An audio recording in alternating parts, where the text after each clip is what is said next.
Is that related to like this weird something I've kind of noticed, especially when I was in school a few years ago, like this attitude towards tradition. Like there's this snarky, I don't know, like this disrespect to anything traditional. Like even with when it comes to art, like traditional art is seen as like, pu boring, blah blah blah. But I want As if to, brutalist art is any better, as if yeah, postmodern art is any better, you know. yeah, yeah. Funded by the rich and carried down through. We can go on a whole rant about that some other No, time. but uh, what is it? The No, because tradition is the opposite of progress, Hmm. the complete opposite, like by definition, and then so the cool part is we've arrived at the collection of very like many like sort of when leftist dog whistles like they're left to circle around for a bit, and then they come together and they both believe the things to be true, but they're both not true, right?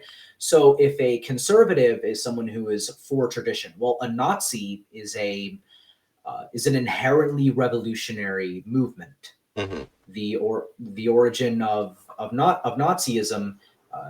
It has the letters S and C in the middle. It makes the sh sound. It's a French word.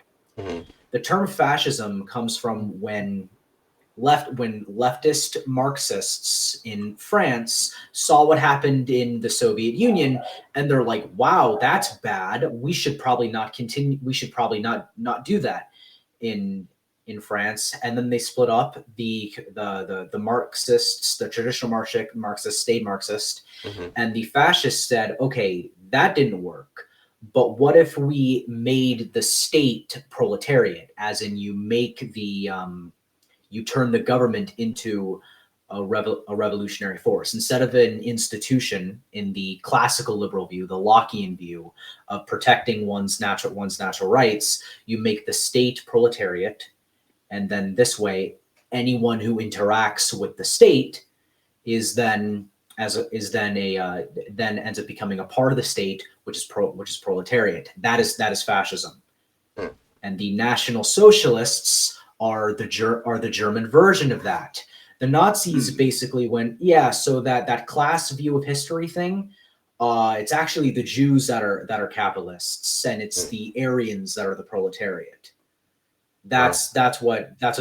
That's word for word what the Nazis did, and that's why the Italian fascists looks like the Nazi regime with their and the Soviet Union. It's why they all look the same. They all do the same things, and it's why the Twitter cultists on the internet, and I say they're cultists because they refer to their own beliefs as a religious experience. Is why they say woke. Yeah. It's why it all look and Robespierre killing tens of thousands of people through decapitation humanely. It's why it all it's why it all looks exactly the same, because it all stems from this idea that you can create the perfect idea and you can create the perfect society by eliminating everything that comes before, Hmm. and that anyone who stands in that way is an enemy of progress. They all do the same thing. And when the Nazis do the Nazi salute, and the BLM people do the thing with the fist, Yeah. right? That fist is the red salute. Yeah. Yeah. Definitely. Yeah, but it's more than that. The BLM people have, through critical race theory, it is an inherently black nationalist doctrine. Your sound is getting a little weird.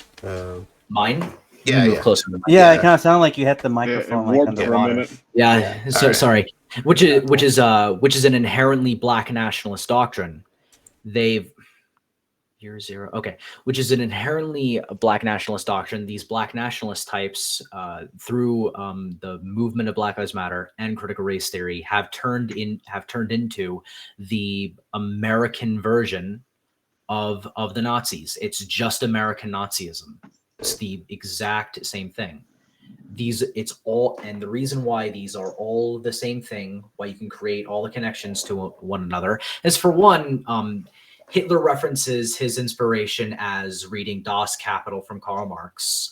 Kimberly Crenshaw, a critical race theorist, a prominent critical race theorist, draws from Antonio Gramsci, who was too radical for the who was too radical for the Italian fascists, and he spent a lot of time in prison because of it.